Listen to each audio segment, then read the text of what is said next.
Ayan. So, ano yung tawag dyan na pinaka alam na ng lahat? Na hindi niya na, ano tawag dito? Na kahit saan kayo magpunta, yun yung tawag. Yun yung alam ng lahat na hindi technical. So, yung example ng language na sinasabi ko, so gumamit ng information na mas maintindihan nung kausap natin. Na pag yun yung sinabi natin is, hindi natin kailangan i-explain kasi maintindihan natin pareho. So, kung kausap nyo normal na tao, or no, normal na tao, normal naman na tayo na tao. Ako lang yung abnormal pala dito. Yung mga, hindi, yung mga, ano tawag dito, technical na, or professional, yung mga printer. Pag sinabi bang printer, automatic magigets nila yung ano, o photocopy, pag nasa labas ka. So, ano yung mas pinaka-common na tao? Ayan. O, di ba, Xerox. Pero ang Xerox, or Xerox, or kung ano naman, is a brand ng photocopy or photocopy machine. So, sa site, madaming ganyan. Na ang tawag natin is yung brand, hindi yung term mismo or yung generic na tawag or yung material niyan. So, yan yung mga kailangan nyong i-check. Kasi sa exam, hindi naman yung tipong ang sagot automatic is yung alam na again, yung alam natin, kundi yung mas tama na dapat alam natin. So, tulad nito, di ba? Kasi kung ang kausap mo taga HP, ethical ba na pag-uusapan yung Xerox? HP yung brand ng kausap mo. O kaya Toshiba. Although, maintindihan nila, pero yung pagiging yung ethical side nung pag-uusapan natin yung kalaban namin is hindi okay. O natanong nyo din ba kung ano yung pangalan nung nagpo-photocopy dito? Hindi nyo wala kayo naalalang pangalan nung kuya or ate. Madalas ate, di ba? Ano ba nga Nenzo? Wala. Yung madalas nagbabantay ng ano. Wala. Feeling ako lang nakakaalam yun. Pangalan nun ano? Hindi mo kilala? Si Roxanne. Ang corny. Anyway. Sa mga nakagets, maraming salamat. Sa mga hindi. Padala ni Hermel, parang wala lang. Ano? Nanay? Ayan. Thank you. Ang saya ng mga nagbibigay lang ng pagkain dito. Yung iba dyan wala. Anyway. Anong tawag dito?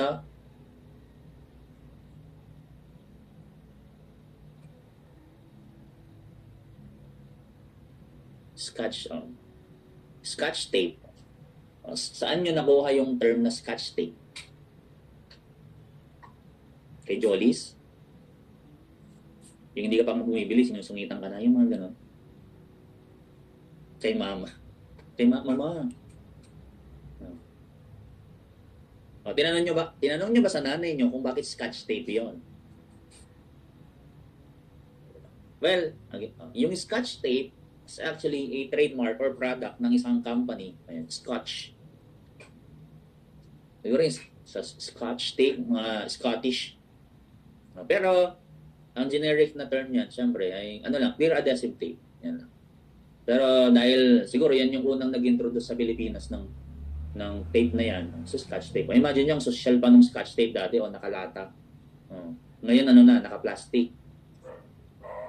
Tapos, kung mapansin nyo, merong ano dyan, no? Tawag dito, made of cellophane. Alam nyo yung cellophane? So, tawag namin sa probinsya ng mga plastic. Yung mga plastic bag, cellophane. So, ito. Ano naman? Trivia. Type nyo lang yung answer nyo. Robinson's Galleria is in what city?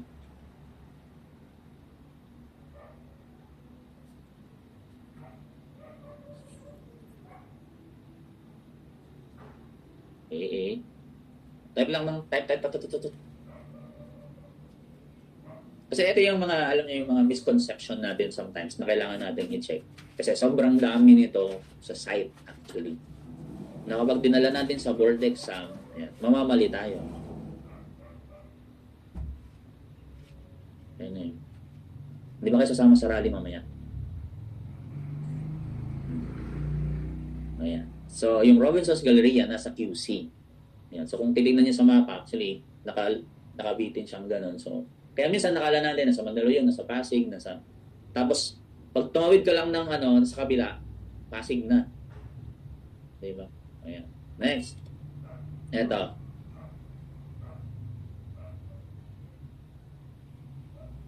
Anong tawag niyo dyan? Yung sinabi ng nanay niyo. Or yung tawag ng mga ref. Kaya hindi nyo naabutan yung generation na kung ano yung mas tawag dito. Ayan. So yung naabutan ko, ang tawag dyan, Frigidaire. Pero yung Frigidaire is actually a brand ng refrigerator. German brand siya. Kaya kung may Frigidaire ka ngayon, medyo may kaya tayo kasi nasa upper tier yan ng middle upper tier naman. Tawag dito. Ng mga ref. So refrigerate.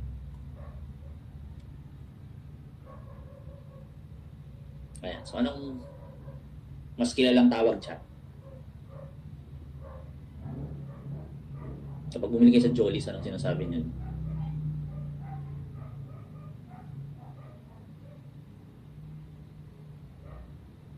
Styro? Sintra. So, ang tawag dyan, Sintra. Pero, anong material ang Sintra? Kasi ang Sintra ay actually brand ng board or trademark ng board. So, anong material ang Sintra board? Anong pinakamaraming material ngayon sa mundo?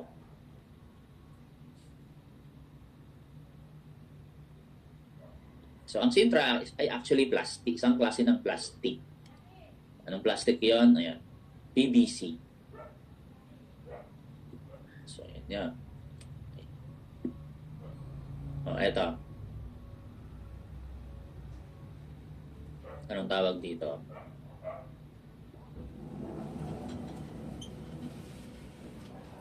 O, Teflon. O, kanino natutunan yung Teflon? Sa tubero. Kanina kay mama, ngayon kay papa. May pinapangalanan na yung mga Okay, ang Teflon ay actually, again, brand na tape na yan. So, sino dito yung nakabumili na ng ganito? Bumili na kayo niyan? Pag bumibili kayo, either nasa box yan or nasa plastic na nakapack siya. So, nandun yung kung ano yung material na yon. So, anong material to?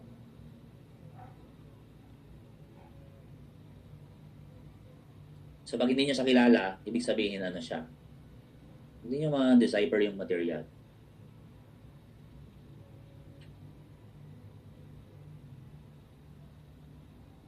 So, plastic. So yung plastic na to ay, ayan, polytetrafluoroethylene. Although, mahirap naman syempre pag pumunta kayo ng hardware. Ate, mabili nga po ng polytetrafluoroethylene. Makahampasin kayo ng tubo dun. Kaya na lang, Teflon. Pero yung polytetrafluoroethylene na yan, nandun yan sa packaging niya. Ayan. So, i-practice nyo din na tumingin ng palagi ng mga packaging, lalo na pag nasa site kayo, yung mga material na nandun. Always check the label. Mahirap pag walang label, walang kasiguraduhan, baka hindi rin magtagal yan. Ito. So, in Italy, pepperoni is a pizza with what specific toppings?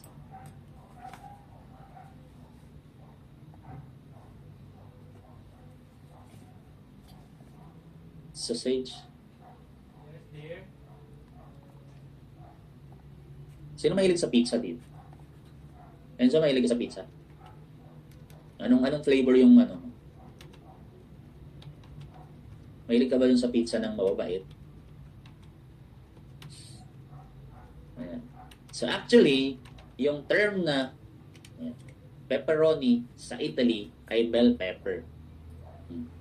Yung sagot nyong sausages, actually, invento yan ng mga American. So, hindi siya Italian pizza. American pizza siya. Ayan. Kaya pag pumunta kayo sa Italy, mag-order kayo ng pepperoni, yung pizza nyo, maraming bell pepper yan sa ibabaw. Wala kayong makikitang sausage. Ayan. So, yan yung mga para lang maging curious kayo sa mga information na nasasagap niyo. Parang ano lang ba. Next. No, anong tawag doon sa signages ng mga to? Yan, yung may ilaw, sa gabi, backlighted, LED ba to? Ito yung material. Yan. Dito ako madalas kapag stress ako. Ang password lang sa pintuan, baby me please, gano'n. Acrylic, light box. Yan yung mga light, kahit yung light box actually. So, mas kilala yan sa mga tawag na Panaflex. Yan. Although yung Panaflex ay gawa yan ni 3M. Kilala niyo si 3M? Siya yung gumagawa ng sobrang daming kaplastikan sa mundo. So, okay. Anong material to? Again, plastic. So, combination ng polyester tsaka vinyl. Puro plastic na.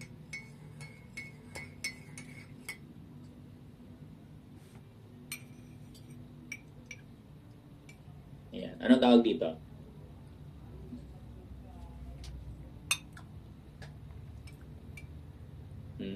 Paisem. Or, yung unang-unang tawag. Ngayon, nag-evolve na, mas alam na ng lahat. Pero, nauna yung tinawag na hardiplex. Pero alam niyo ba, wala na si hardiplex sa Pilipinas. Diba? So, namaalam na siya. Marami na siyang kalaban. So, hardiplex or fiber reinforced cement board. Ayan. Ito. So, anong tawag sa site yung ginagamit na, or finish na ini-spray sa kahoy sa metal na gloss. High gloss siya.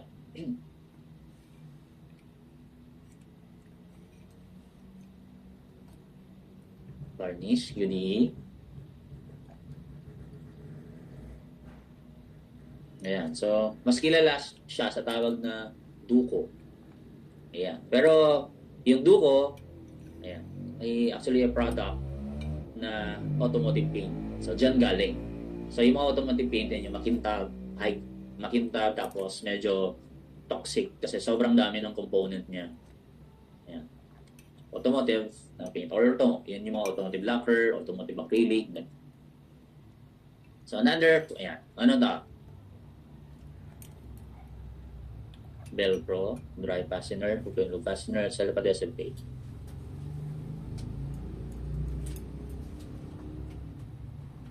Yan.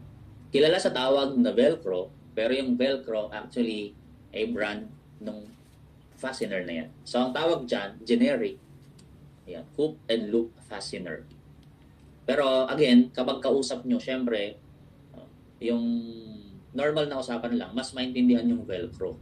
Pero kapag technical na usapan, hook and loop. So, yun yung sinasabi ko na i-practice yung change sa gumamit ng mas appropriate na language depende sa kausap para nagkakaintindihan. So, yun yung pinaka-importante actually kapag nagkaroon kayo ng client para mas naintindihan niya. Kasi ang kulang sa atin actually kung bakit hindi tayo ganun na-appreciate, masakit mang pakinggan, or hindi alam yung ginagawa natin is yung kulang ng education sa mga client natin or sa mga future client, sa mga prospect natin. And then, information, syempre. Kasi di ba kapag kunwari, doctor, lawyer, automatic na yan. Pero pag architect, ay kay foreman na lang, gano'n. Ay kay engineer na lang. Di ba? Ang lungkot. Kaya yung generation, of course, na mag-uplift ng practice natin ng architecture in the future. Para pag sinabing architect, hindi lang ganda lang. Parang, design na may heart, may emotion, experiential, yun. Anong tawag dyan? So, yung binibili natin nakakan, tapos para mabilis pang spray paint, yes, pero mas may pag pumunta ka sa hardware, meron kang specific na babanggitin. Ayan. Maintindihan na nila. So, Pilox. Pero ang Pilox, brand yan or product ni Nippon. Ayan. So, yan yung mga tinatawag na aerosol lacquer. Then, ito. Anong tawag nyo dyan? Usong-usong ngayon to sa mga coffee shop, di ba? Sa Nonos, Manam, plug na, Mary Grace, sa mga tita. Kilala sa bilang Machuca tile, pero Yung Machuca actually ay company na nagpro-produce ng ganyang material. So yung material na to ay mga cement tile. Although, syempre, kapag usapan ulit, pag sinabi yung Machuca, mas aware yung mga tao sa material na to. Pero technicalities, syempre, yung material na yan ay cement. Ayan. Ito. Isa ito sa pinaka-toxic na material na meron tayo ngayon sa Earth. So, toxic hindi lang sa tao, kundi sa environment. Alam niyo ba kung ilang years to bago ma-decompose? O bago mag-degrade? 800 to 1,000 years. Bumalik na yung mga dinosaur, baka nandyan pa yung mga styron. And toxic sa tao, kasi every time na nainitan yan, nagre-release yan ng toxins. So, iwasan yung gumamit ng ganito. Kaya din nyo nababalitaan, madami ngayong bata, yung mga early 30s pa lang, na nagkakaroon na ng problema sa kidney, na hindi naman mahilig sa maalat, hindi umiinom, pero naman nag-kidney failure, mga ganun. Kasi dahil sa mga pinapasok natin. Although, maliban natin yung mga ganun before, di ba? Mga YOLO, isa lang naman mabuhay, go lang, mga ganun, anything. So, styrofoam, pero again, ano to, plastic. Isang klase. Tinatawag natin yung polystyrene. So, yung isa expanded, yung isa extruded. Yeah. So, yung isa, ito yung mga, yung dinudurog-durog nyo ng bata, tapos ginaganon-ganon, let it go, ginagawang snow sa kalye na, daming kala. Ito naman, yung ginagamit na EPS panel. Yan. So, marami nang ganito ngayon sa mga pader. Kasama na yung mga partition sa condo, yung partition between units. So, disadvantage, syempre, kapag nadurog yan, hindi mo na yun ma-recycle. So, nagiging waste na siya. So, ito naman, sa practice. Sino na gano'n dito nag-apply ng building permit? Pero ba nag-apply ng building permit sa'yo? Wala din.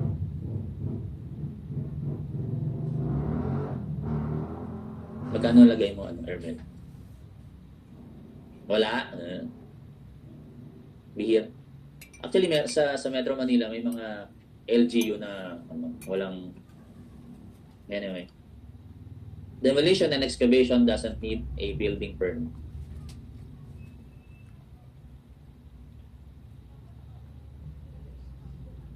Well, actually, lahat ng gagawin natin sa site, hindi man yung building, but preparation for the building, hindi man part ng building, but something to help the building to build, need a building permit.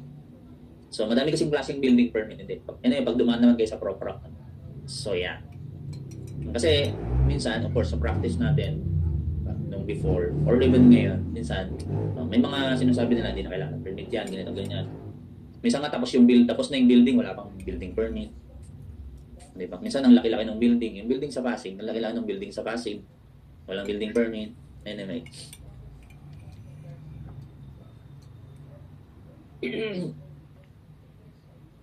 Ano yan? Sinong gumagamit niyan? Sino gagamit na ng rugby? Pwede naman gumamit ng rugby. Huwag mo nga lang singkutin. Hindi naman. Kung rugby to, anong material to? Anong material?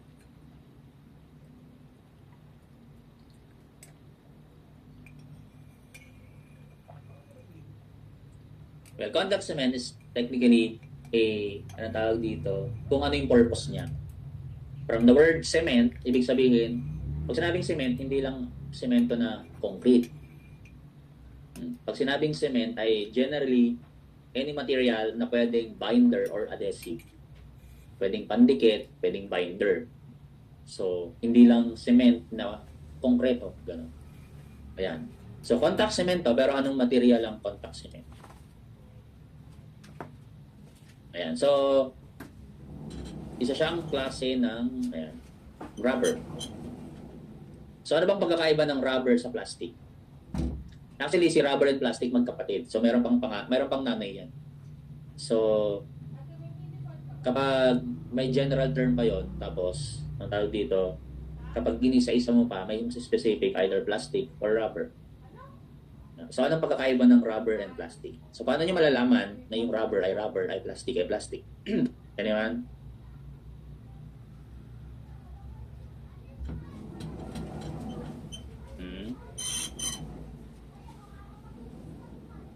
In terms of gagamitin natin, di ba, may superpower yung mga architect. Pati mga design. Yung sense of touch, tsaka sense of sight. Kapag tinitingnan niyo yung material, kapag medyo glossy siya, plastic siya. Kapag medyo matte, ibig sabihin, rubber siya.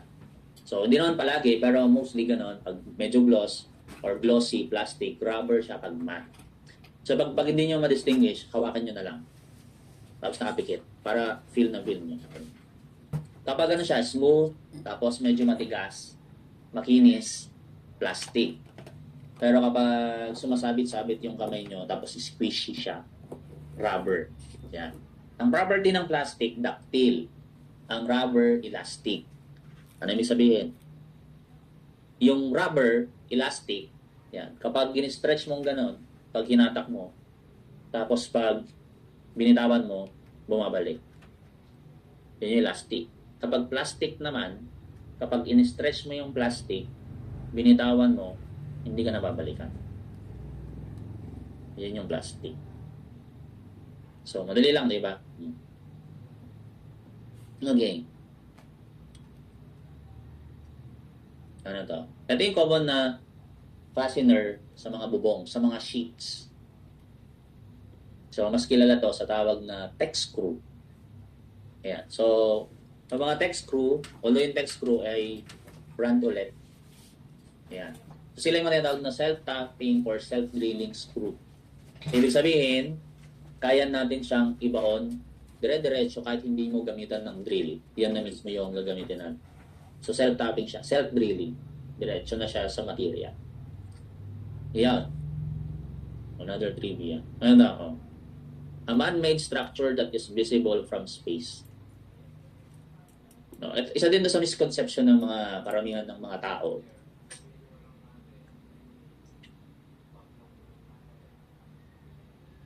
B.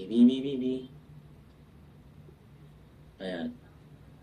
B? Nakapunta na kayo ng space? Ba't nakita niya na? Actually, yung sagot na yan, di ba matagal na yan actually. Pero hindi naman, pero yung totoo, yung Great Wall of China, hindi nakikita sa space. Among dyan, ang nakikita, ayan, yung Palm Island sa Dubai. Actually, mas nakikita pa sa space yung mga pyramids sa Egypt kaysa yung Great Wall of China. Ngayon, anyway. So, yun lang. Again, reminder lang na to verify every information. Di ba nag-overthink na kayo? Ang dami nyo nang kina-question sa mundo. Iniisip nyo ba na talagang mahal niya kayo? Yung mga ganun. Ayan, ang corny. Anyway. So, ito. Tawag dyan, Tox. Ayan. Pero yung Tox, again, brand na expansion shield, screw anchors. So, ayan. Pero, syempre, pag nasa site again, mas alam ng karamihan yung term na Tox. Ngayon, so, yan lang. Yan yung mga example. Actually, it's a reminder to verify, to check yung label. So, always practice na check niyo yung mga material. Kasi sa exam, madaming lumalabas din na brand name, kung ano yung material, application. Kasi sa label, dun yung makikita kung paano i-apply yung material. Kung ano yung mga limitation ng material. Ayan. So, yun yung pwedeng makatulong para din experiential yung information. Tsaka, yan. Ang tawag dito, continue or i-practice nyo palaging maging curious. Kasi doon, nag-i-stop yung learning pag hindi nyo na kina-question yung mga bagay. Hindi naman sa palaging kino-question, but to check or to verify. Sabi nga nila, yung wisdom sometimes hindi naman sa kung ano yung alam mo. Kasi importante sometimes kung ano yung alam mong tama o mali. Or kung tama yun or mali yun. So, yun yung kailangan natin i-check para mas madali, syempre, yung journey papunta sa Bordex. Question? O ngayon, kung babalikan ko kayo dun sa percentage na sinabi nyo kanina, ilang percent na yung sa tingin yung practice nyo na tama? Nandun ba rin ba sa 80%, 90%, 5% na lang? 5% na lang? So, yung 80 naging 50. Well, actually, okay lang naman. Hindi naman natin kailangan alam lahat. Kasi hindi naman lahat lalabas sa exam. Ang kailangan lang natin is kapag lumabas siya, alam natin kung paano siya sasagutin with all the information na matatackle natin sa review note. Okay? So, yeah, mag-break muna tayo ng 5 minutes para chill-chill lang. Tapos, mag-move tayo sa main topic na. Okay? Baby time muna.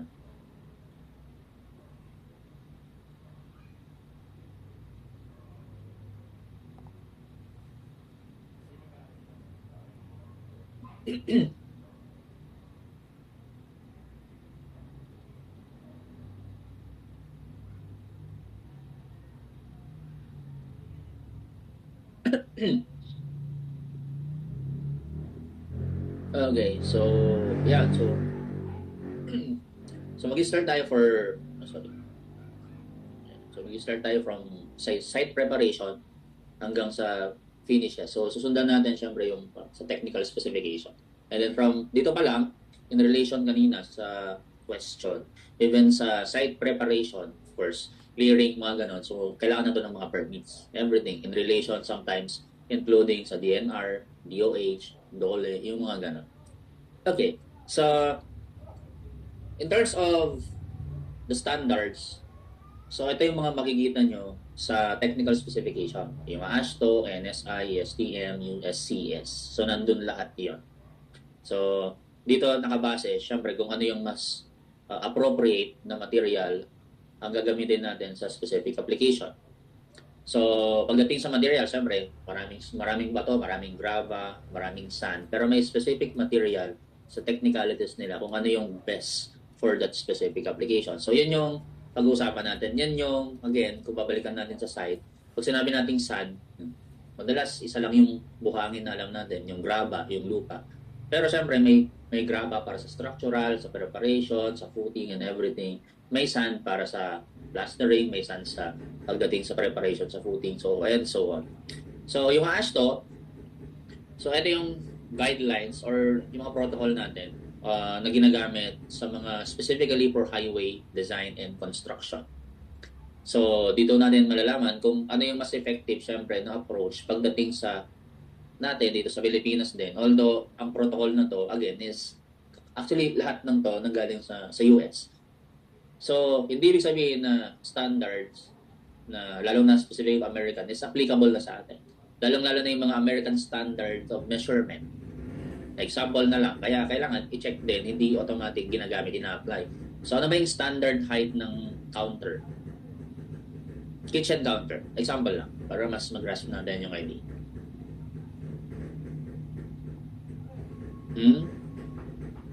Yung standard, yung pag kinuha nyo sa standard, kinuha nyo sa CAD, naka-flat na nakaganon. So, 850. Diba?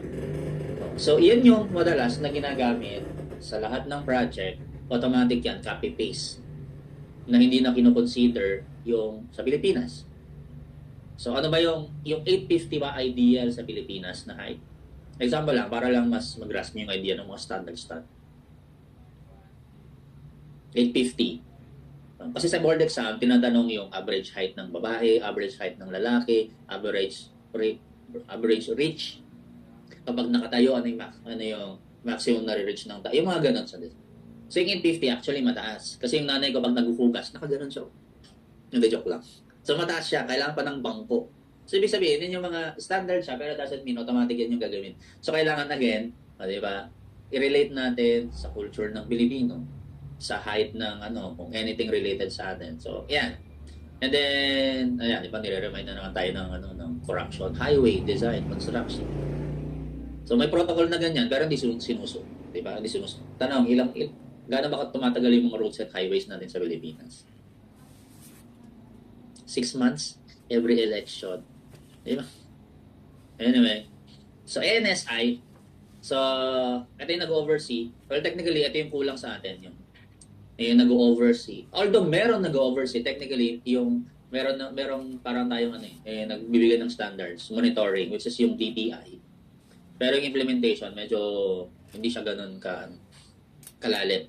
For example, ang building, kapag tinayo ba, natapos, chine-check ba yun bago i-occupy ng yung third party na mag-check kung pasok sa standards, pasok sa ganito ganyan, di ba wala? Kaya problema, siyempre sa mga nakatayong building ngayon, pero maraming violations. Ayan. ESTM, so ito yung basis natin sa material kung saan natin siya ilalagay. Kasi na-test siya if pwede ba siyang i-expose sa tubig or dapat less yung exposure sa moisture or water or pwede ba siya sa heavy traffic na lugar or dapat hindi siya nahawakan, hindi nababangga.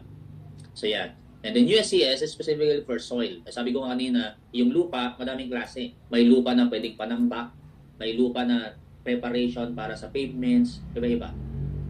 So, ito yung basis natin to choose kung ano yung best material para sa gagamitin nating mga project and sa exam, ganun din. So, but sa Pilipinas, so meron tayong DTI, so sila yung nagmo-monitor or sila technically nagbibigay ng standard for any material, furniture, everything. Ayan. So, kaya kung mapapansin nyo, hindi lang dyan, pati sa mga anything related sa, tawag dito, sa checking. Di ba, minsan, pag paraffle, may DTI representative, may mga tipong gano'n. So, okay. So, ito. So, going back sa AASHTO, so, ito yung mga example na sabi ko nga, na kung hindi natin alam yung mas technical, so, pwedeng mamali tayo ng application sa site. Question. Yung initial, yung nakastock na knowledge sa inyo, pag binanggit yung boulder, gaano kalaki yung boulder? Yung unang, yung natatandaan nyo na, or yung alam yung boulder. Alam nyo yung boulder? 1 meter. Wala naman ng 1 meter. 1 meter. Head size. Well, totoo. Kasi ako dati, ang pagsabi yung boulder, yung talagang, ang mag-move niyan, loader, bulldozer, gano'n. Di ba gano'n? Pero, if titignan natin yung specification, ayan, yung boulders above 75 mm. Ilang inches yan?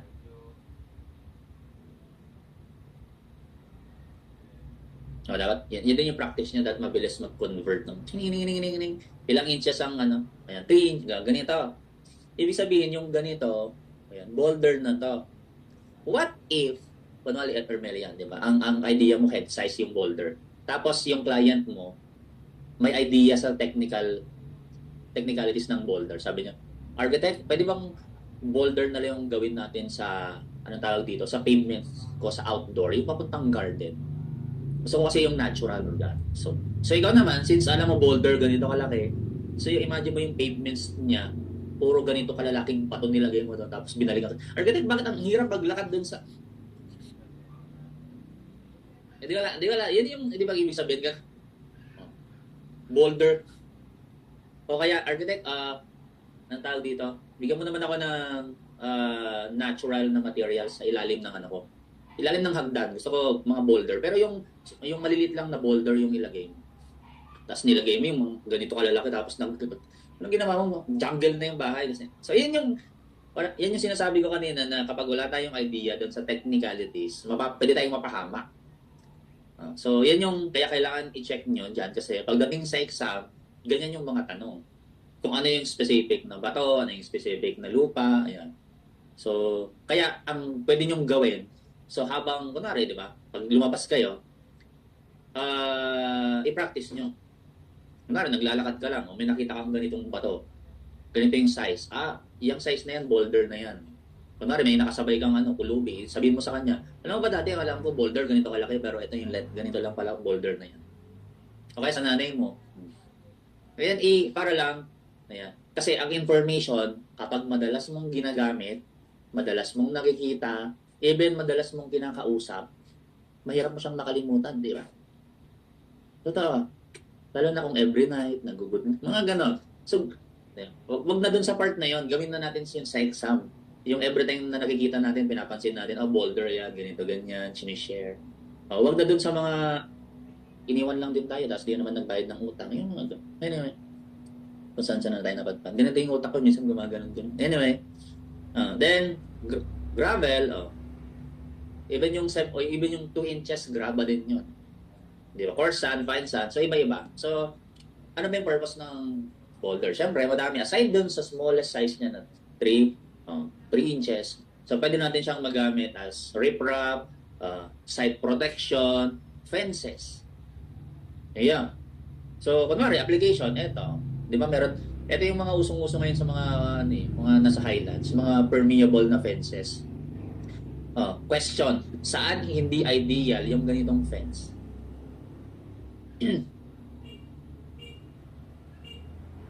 Na kunwari, yung client nyo, taga doon siya. Architect, gusto ko ng ganitong fence, pero alam nyo, o kunwari, sa mga nagbabaha, city, o sa baha, sa mga lugar na binabaha, di ba? So, hindi ito ideal kasi, katulad ng kunwari, Bulacan. Hindi pwedeng ganyan yung fence sa Bulacan eh. Sorry, Dad. Ano?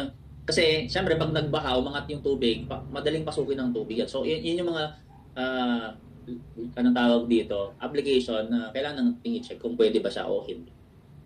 So, yeah. Okay. So, syempre, maganda yan sa mga, anong tawag dito, kung hindi naman binabaha, since permeable. So, pati, hindi naman totally mapapasok yung hangin, pero at least, di ba, hindi niya binablock. So, yun. Okay. And then, yan. So, graba. So, ang pinaka-common, syempre, sa site is for structural. So, dalawa yung size nun. So, can be for structural na, anong tawag dito? Beams, columns, slabs, suspended, stairs. So yun yan. So, anong size ngayon ng mga graba na ginagamit natin doon? Anong size ng mga ginagamit na graba sa poste, biga, suspended slab? So, ayan. 3/4. Ayan. So, yan yung common. So, kahit sa mo ilagay, yan yung common sizes ng mga graba. Pagdating naman sa ground, o kaya sa footing, o kaya contact sa ground, meron tayong tinatawag na G1. So, sila naman yung mga around 1 inch. So, mas malaki ng konti. So, pwede din naman. Pwede rin naman kasi, of course, yung 3/4, mas magastos yan. Kasi may specific size talaga yan na dumaan sa, tawag dito, sa field rate. And then yung iba, ginagamit na, ayan, ang tawag sa mga ginagamit tawag dito, pampabigat or pang-cover ay balas. Ayan. So, yung term na yan, ginagamit din yan sa lighting, is parang to control. Ito na to control din yung impact ng, sa Pilipinas, since maulan, yung ulan. Kasi ang ilalim nito ay waterproofing. Ayan.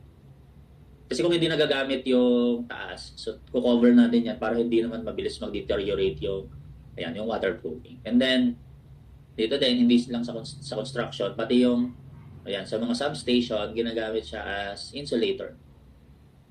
Kasi hindi pwede sa ganito, yung lupa lang. Kapag umulan, maputi. Kapag concrete naman, yung current, yung grounding, mas malala.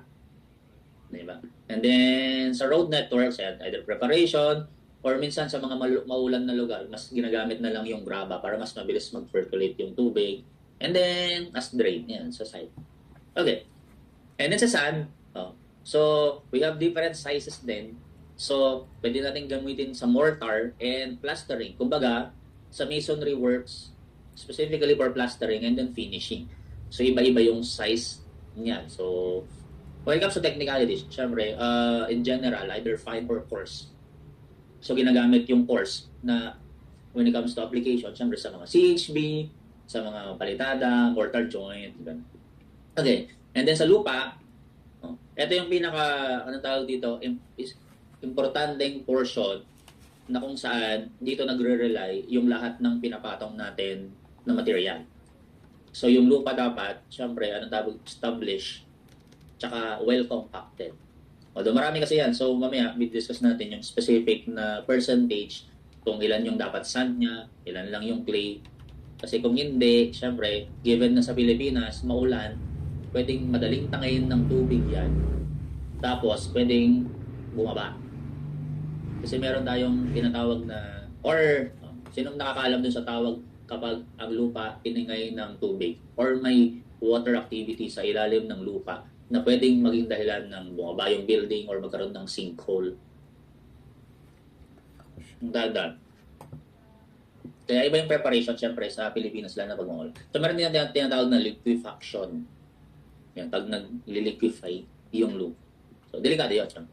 Okay. So, doon, yung liquefaction na yun, makikita natin kapag tinest siya.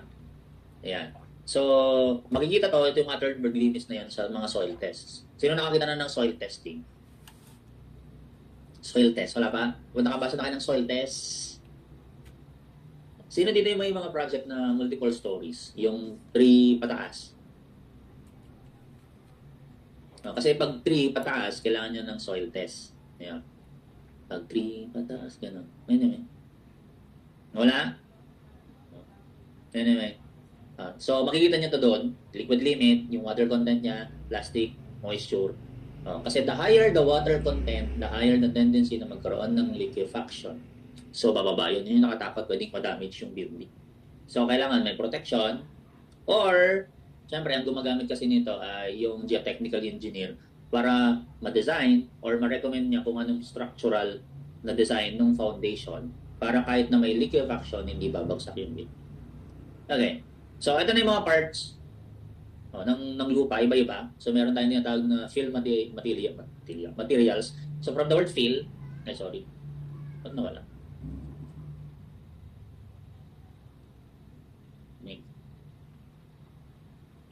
Ayan. Oh, sorry. Nangyari. Nawala.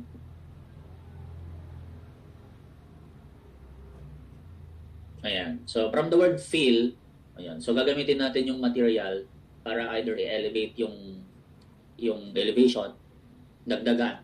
Ayan. So, pwedeng yung material na yon yun yung lalagyan natin ng footing, ng pavements. So, madaming klase actually. So, in general, yan yung pinaka nasa ilalim na part na dapat stable. Kasi kung hindi siya stable, bababa. So, bababa din yung pavements, bababa din yung footing and everything. Kaya nga, kailangan every time na nagtatambak, dapat sobrang kinocompact siya. Kasi yung idea, or ang process dapat, hindi yung tipong kunwari, mag-aangat tayo ng 1 meter, tatambakan mo ng 1 meter, tapos kukompact mo, minsanan. So, hindi okay, mas okay yung every 5 to 6 inches na tambak. So, i-compact siya, tapos, anong ginagawa? Ni-sprinkler ng tubig. Ginaganon. Nilalagyan ng tubig para mag-settle, tapos tambak ulit. So, doon natin ma-reach yung pinaka mas dense na lupa para wala na siyang dahilan, wala nang reason para mag-settle pa bumaba. Kasi compacted na siya. Ayan.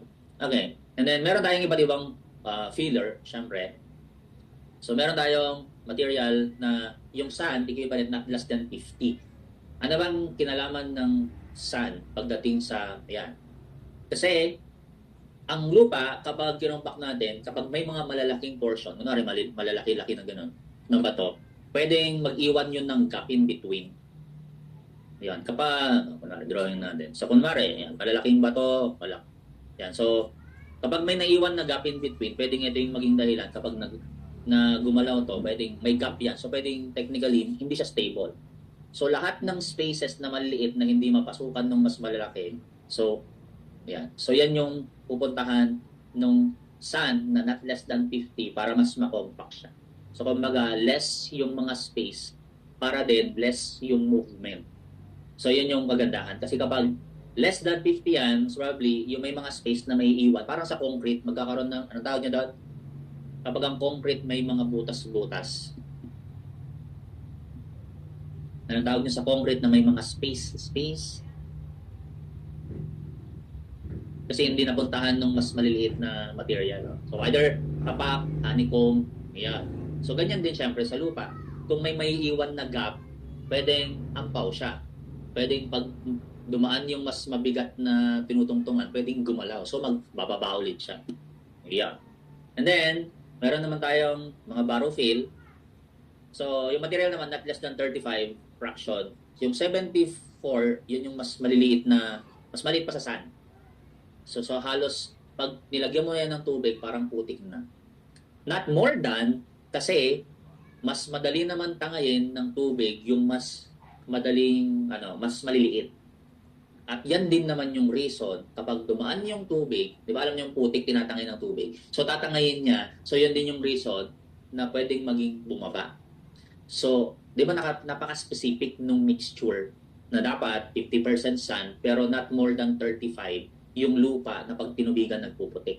Kasi sila yung mas mabilis mag-settle, sila yung mas mabilis na ngayon ng tubig. So, kung titignan natin, parang complicated na kailangan pang mixture na ganyan. Pero yan yung pinaka-idea. O, kaya din, siguro, maraming construction or maraming site, yung ilang buwan pa lang, dati, sobrang flat nung ground. Ngayon, pag ganun-ganun na siya. Maalon-alon na. Bakit? Kasi hindi tama yung mixture. Pwedeng sobrang mas madaming lupa, kaya nung natubigan siya, mabilis bumaba.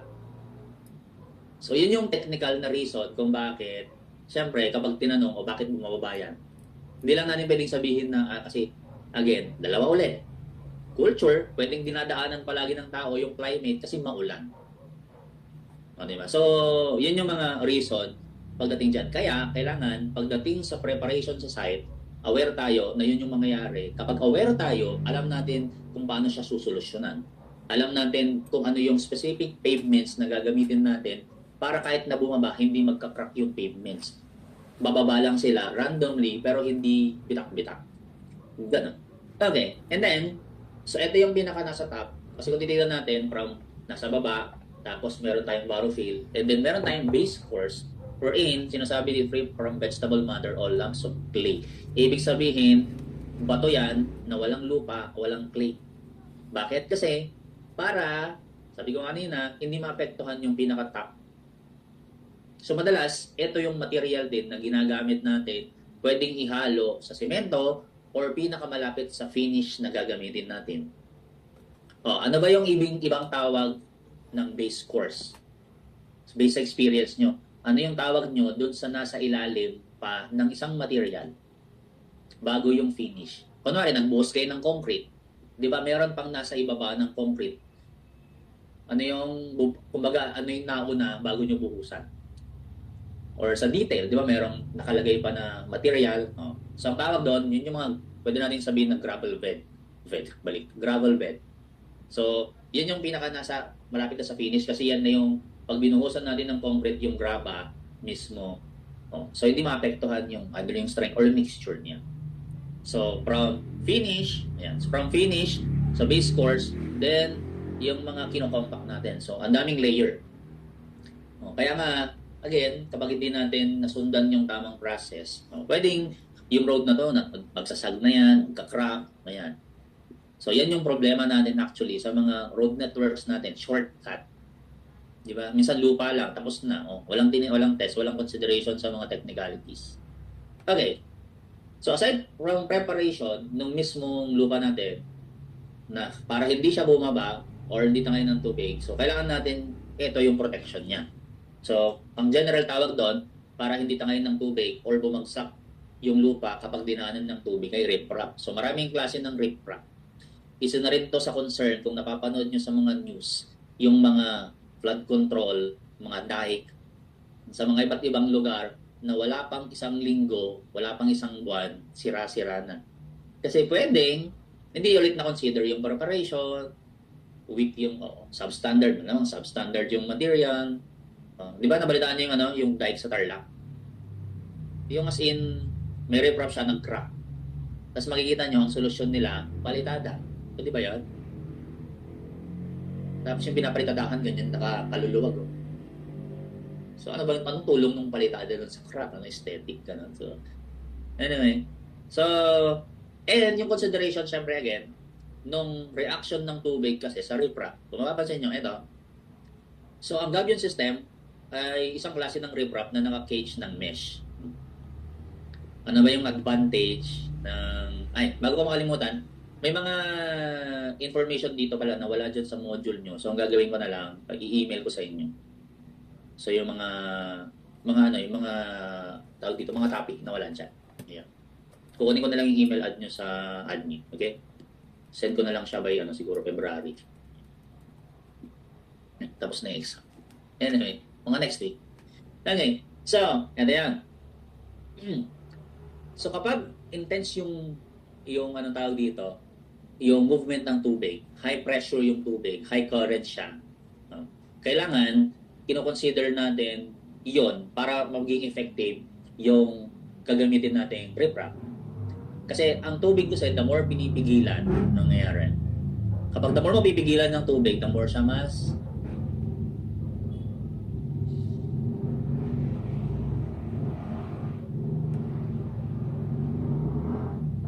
ano, Enzo? Pag pinipigilan natin ng tubig, the more ano, o yan, plumbing yan. Para the more siya pinipigilan, the more, wait, tama naman. The more mapipigilan, the more magre-rebelde, kakawal. The more mo tinatali, the more tatakas. Yan eh. The more mo sinasakal, the more kayo maghihiwalay. Yun ba yan? Yan eh. Correct. The more mo pinipigilan siya, the more mas matalas yung pressure. Kaya imagine nyo, yung mga dike na nakikita ko sa news, kapag river na ganyan, solid as in. Okay naman yung solid. Pero problema, yung ilalim. Ito lang yung tinakpan ng concrete. Paano naman yung ilalim na lupa? Since matigas to, kapag nasasakal siya, maghahanap siya ng mas maluwag sa kanya. Yun lang naman yun eh. So hanapin niya, ano ba yung mas yung nasa lupa, yung nasa ilalim. So yan yung dadaanan niya. So matatanggal yung lupa, babagsak to. Pwede naman yung solid kapag na-consider na hanggang dun sa ilalim, naka-reinforce talaga siya. Pero nga sa atin kasi, ito lang yung naka-concrete, walang pakialam sa ilalim. Pero, kung gano'n ang problema, why not, kunwari ito na lang gagawin natin, di ba?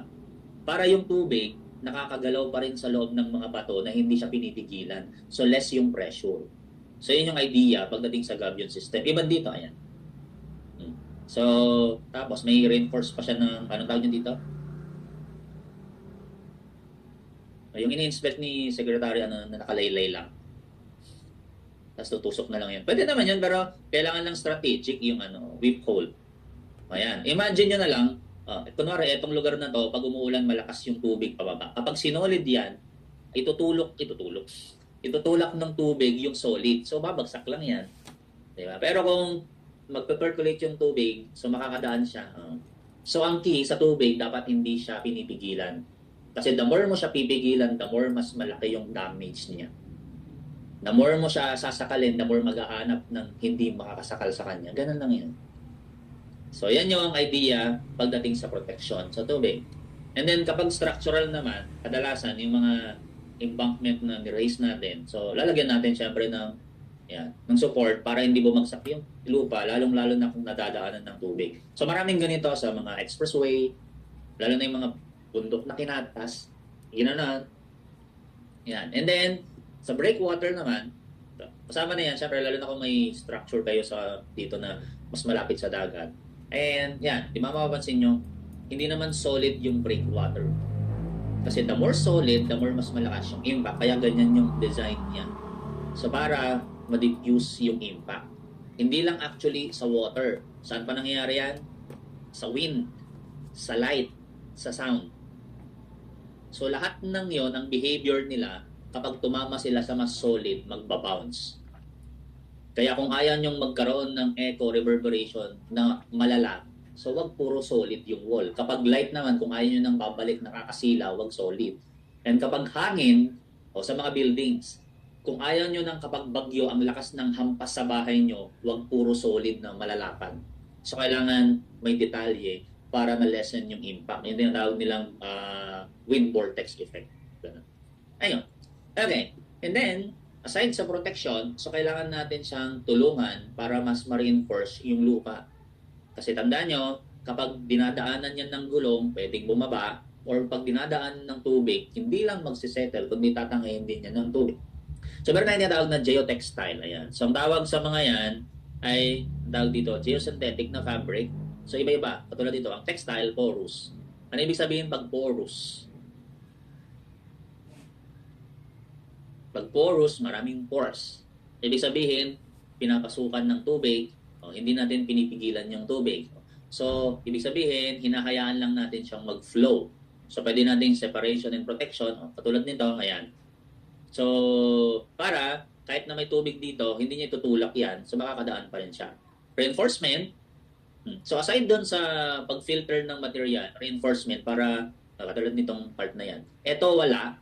Yan, meron. So, pag nadadaanan to, bababa yan kasi walang nag-reinforce. Walang sumasalo ng bigat. Example na lang. Sino nag-beach sa inyo nung ano? Sino nagbakasyon? Nag-beach. Punta ng beach. Hindi ng beach ha. Nag-beach ka, Enzo? Meron na akong 100. Saan ka nag-beach? Gusto mo ba? Beach. May 100. Boracay. Anyway. Hindi, mag-una ko na. Malinis ba sa Boracay ngayon? Chat mo sa akin. Mali. Alam niyo ba sa Boracay dati, yung hindi pa nalilinis, di ba mabantot? No? Mabaho. Oh. Kasi yung mga sewer line nila dati, nakadiretso sa dagat. Yung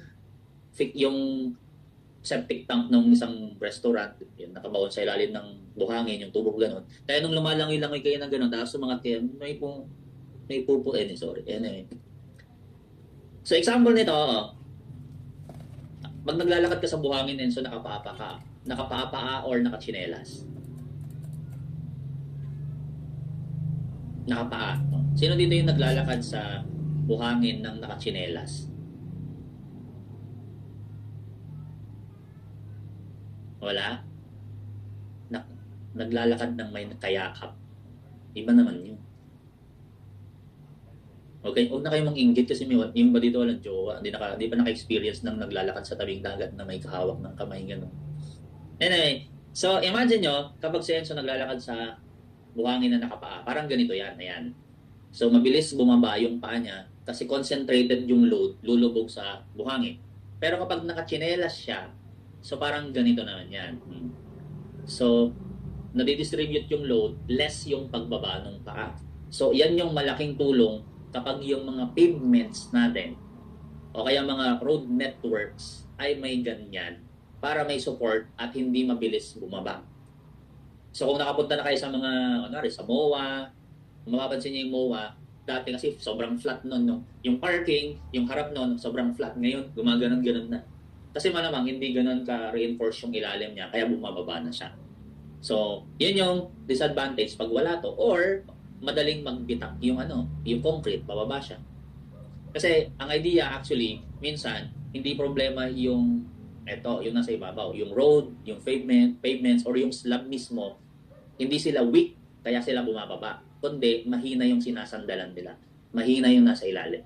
Kahit gaano kasi ka-strong ito, kung weak yung sasandalan, papatungan niya, bibigay siya. Pero kung kahit na weak to, tapos yung sinasandalan mo strong, kakayanin mo. Ganon. Kaya sumandal kayo sa mga strong, kahit weak kayo, kakayanin mo. Ganon yung idea behind dito. Diba? Okay.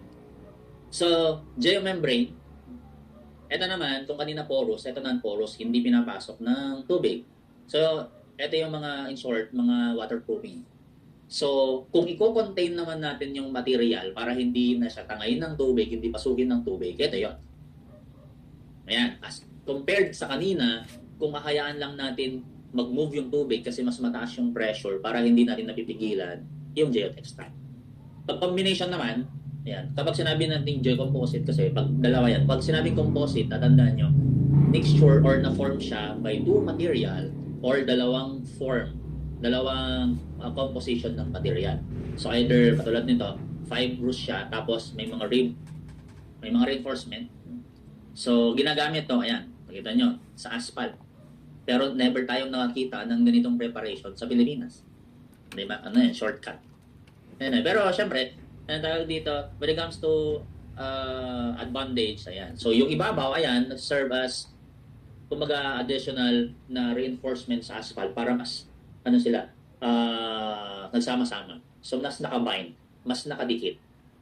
And then yung ilalim na to, since tawag dito, kailangan naman natin siyang maging mas permeable, mas dinadaanan ng tubig, hindi natin gagawing solid. So ginagawa lang natin siyang filter para nakakadaan pa rin yung tubig. And then geonets, ito naman, so reinforcement sa mga embankment, sa mga bundok. Yan, para mag-hold pa rin sa lupa. Lalong-lalo na, yan, napuputol na yung mga puno or walang puno, o kaya pag in-establish natin yung lupa para hindi siya mabilis mag-erode. So, yan. And then, syempre, since net siya, para nakakalabas pa rin yung mga grass. Ayan. And then, if iaangat natin yung lupa, kunwari, ito yung ground, tapos mag-establish tayo ng pag-ganon. So, gagamit tayo ng mga geocells, ayan, tulad nito. Para naman, reinforce yung embankment na gagawin natin. So, hindi bababa yung lupa. Yan. And then, butas-butas pa rin para nakaka-percolate pa rin yung tubig. No? Hindi niya tatangayin yung hindi mas malakas yung ip. So, yan. So, from protection na riprap dito. So, to summarize, again, so we have barophil, granular fill. So, ito yung mga nasa ilalim. Kumbaga, ito yung mga nandyan sa subbase. So, again, ito yung pinaka-importante. Anong gagawin dyan? Dapat kinukompact. Again, idea, 4 to 6 inches na every layer, kinukompact, binubuhusan ng tubig, tapos another patong. So, ganun lang.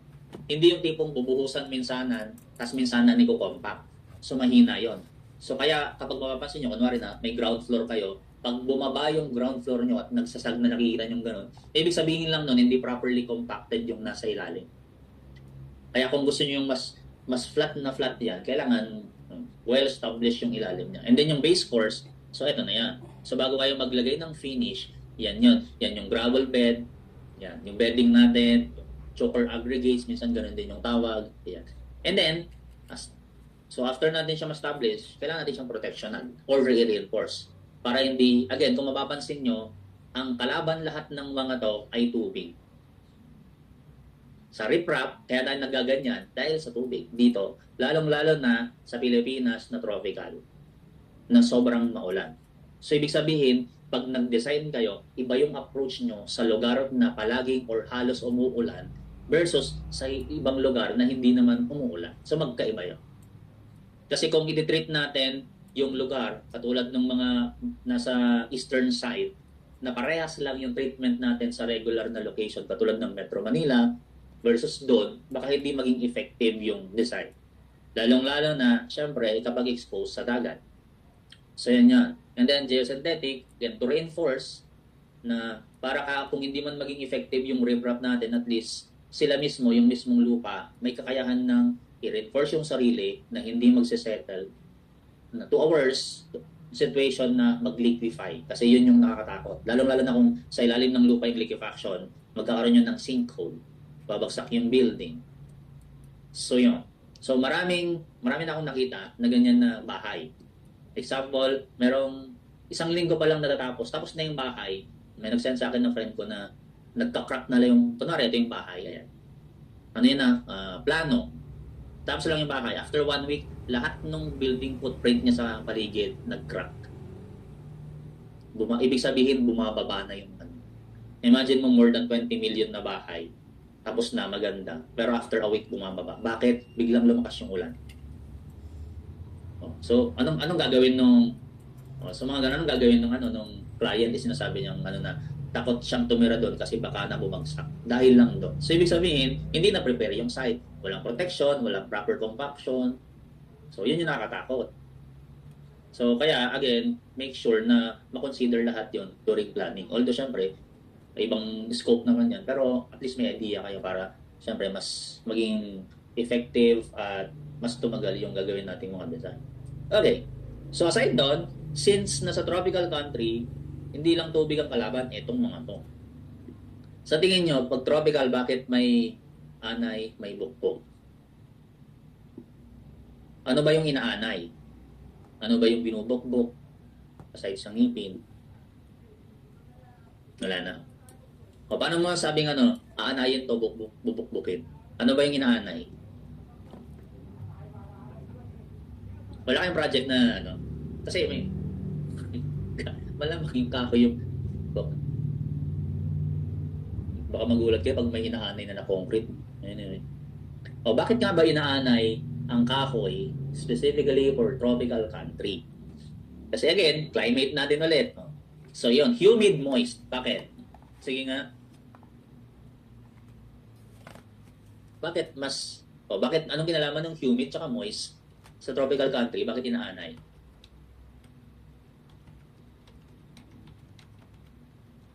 Question. Anong pagkain ng anay?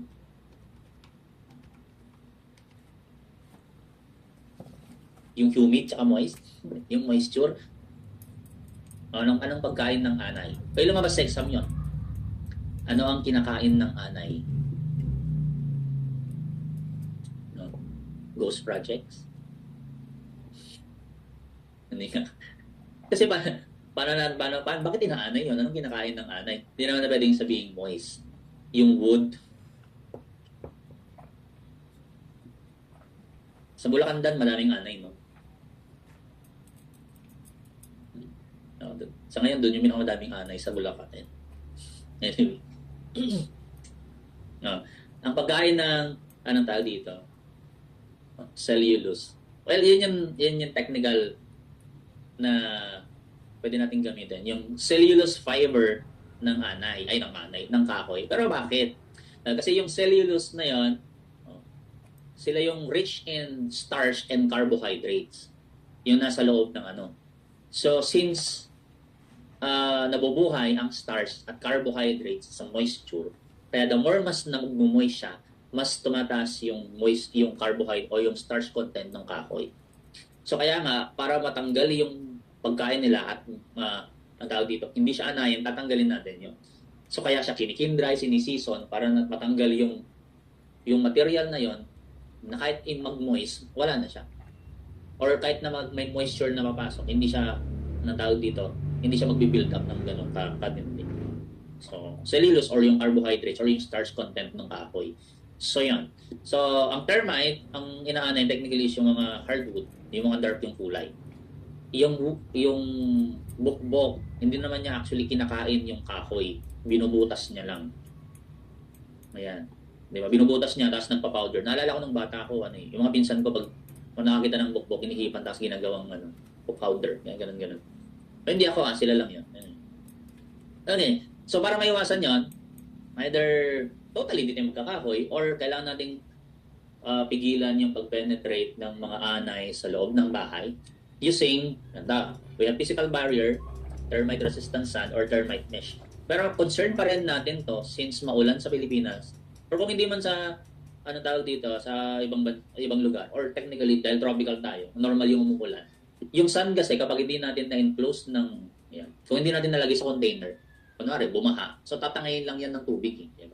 So, kailangan make sure na proper din yung paglagay ng sand sa ilalim ng bahay or sa paligid man lang or kung saan man dapat nilalagay siya para hindi niya ma-penetrate or makagalaw. Kasi hindi naman takot sa sand, kundi mahirap gumawa ng tunnel kasi sa sand. So, yun yung problema ng mga anay. Termite mesh naman, so then, since mataas yung humidity natin, may moisture, umuulan, pwedeng mga lawang, maubos, unless gagamit kayo ng stainless steel na mesh. So, meron pa rin disadvantage to kung yung climate natin yung pag-uusapan. Yung iba naman, so sabi na natin mas ideal if consider natin yung climate is paggamit ng mga sheet, mga plastic sheet. So, yun yung barrier para syempre hindi nila ma-penetrate yung kahoy. Pero kasama na to kapag nagko-construct. Ayan, pabalutin natin, paikot. Tapos, syempre, dapat properly yung installation. Kasi kapag kahit na maliit lang yung gap, di ba, madadaanan, or nakita nila, papasukin talaga nila. Ang normal sa Pilipinas is yung paglason. During construction, saan ba ideal naglalason? Or yung pinaka-least na paggamit ng soil poison? O based sa experience nyo, kailan kayo naglason? Nakagamit na kayo ng lason?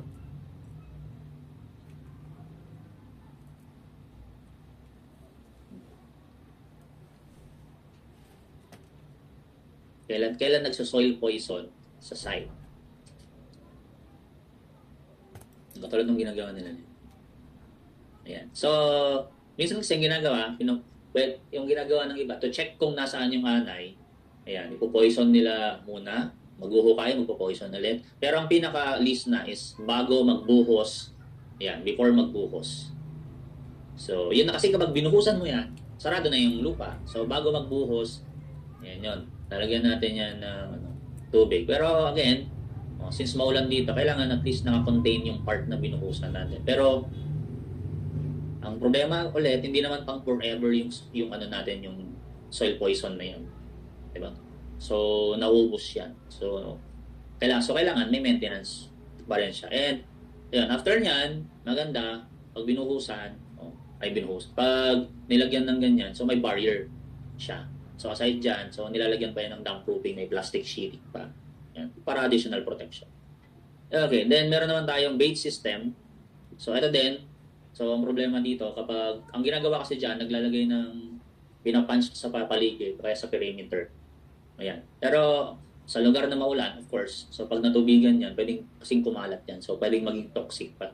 And kung i-consider natin yung water source natin, so may specific distance pa yon na dapat not less than 15 meters kung merong poso, balon, water source.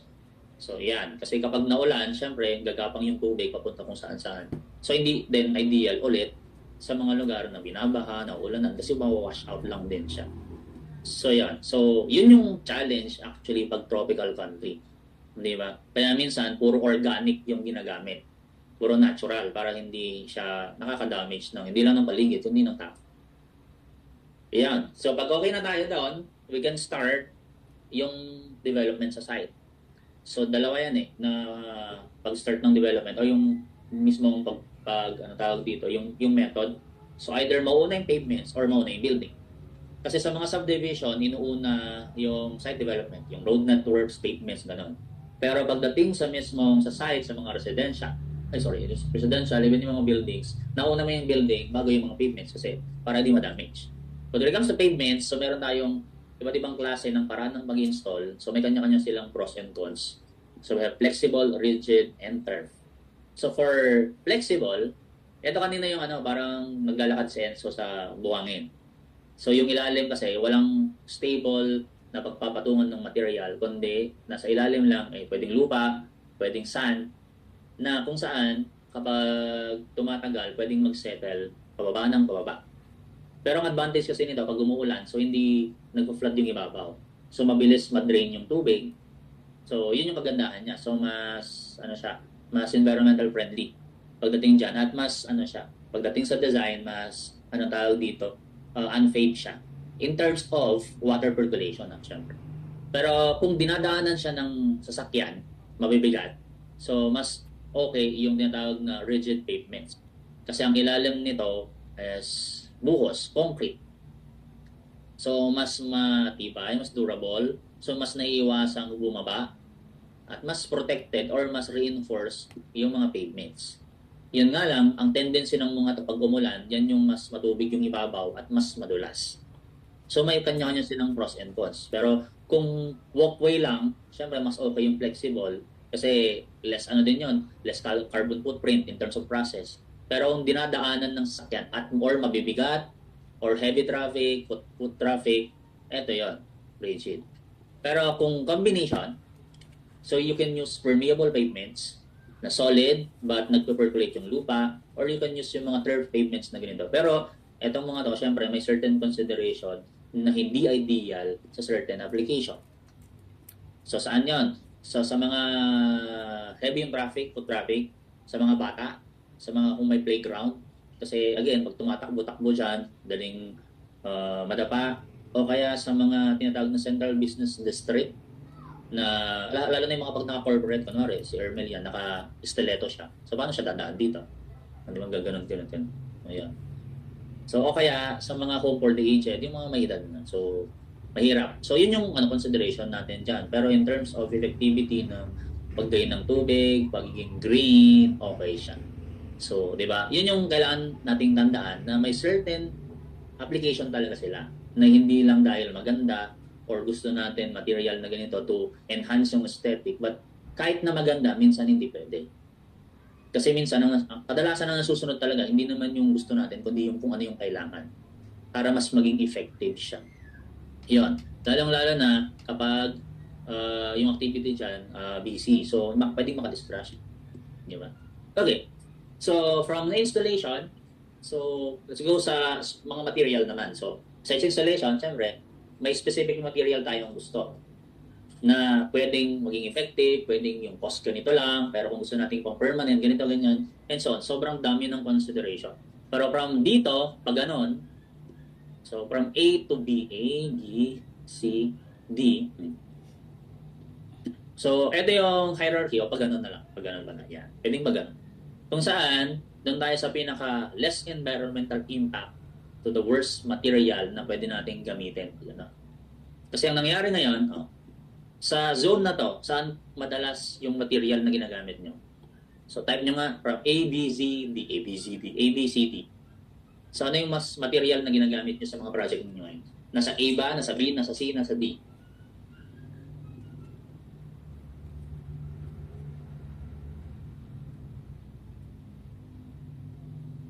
B, B, B, A, B, B, B, B, B, B.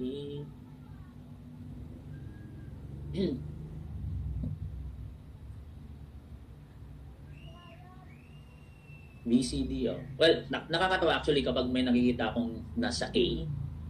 Yan. Kasi malaking bagay actually na, well, hindi naman sabihin na natin sila yung, anong tawag dito, madaming budget or, kasi minsan wala naman sa budget, kundi kung paano yung approach natin pagdating sa design, lalong-lalo na kung pagdating sa explanation sa client na may budget para ma-realize nila na hindi sa budget yun, kundi na sa long term, of course, na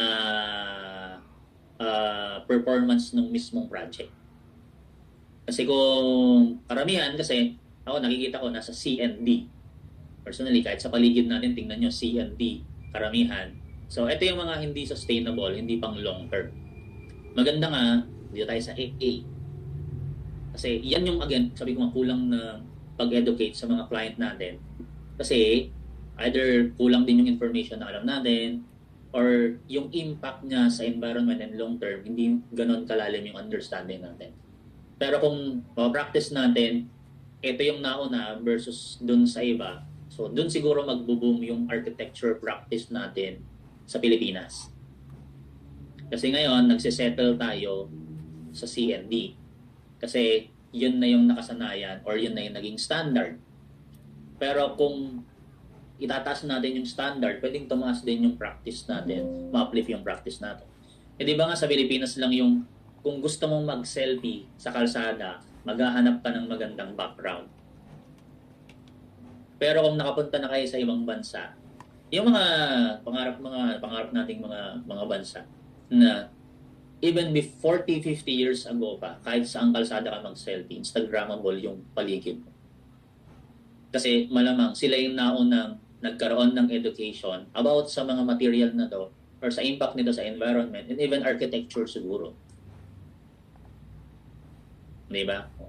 So, and in-encourage ko kayo na siyempre na bilang arkitekto, pagdating ng time, mag-travel kayo para mas mag-grasp nyo yung yung frustrations, hindi joke lang, frustrations ng architects sa mga lugar na pinupuntahan or para lang din magkaroon ng idea kung paano natin siyempre tutulungan yung Pilipinas na ma-uplift yung architecture dito.